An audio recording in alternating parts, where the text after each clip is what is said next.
তাইকে মূলো দেখলে গায়ে জ্বর আসে আর পাদের কথা মনে পড়ে, তাইকে জন্য এই রেসিপিটা একবার বানাই খাইয়ে দেখানে, যদি একটুও গন্ধ বাড়ে তারপরে তোমরা আমার কই আনে।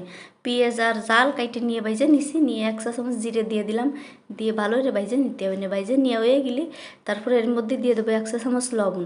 দেওয়ার পরে আমি আর একটু বাইজে নিলাম, নেওয়ার পরে 1 চা চামচ হলুদের গুঁড়ো দিয়ে দিলাম, দিয়ে সুন্দর করে বাইজে নিতে হবে। বাইজে নিয়ে হয়ে গেলে দেহ কি সাদা মূলো বাবা, দেখলেই তো আমার কাঁচা খাদি মনে চাচ্ছে, আবার নাকি পাদের গন্ধ বার হয়, কথা শুনলে গা জ্বলে যায়।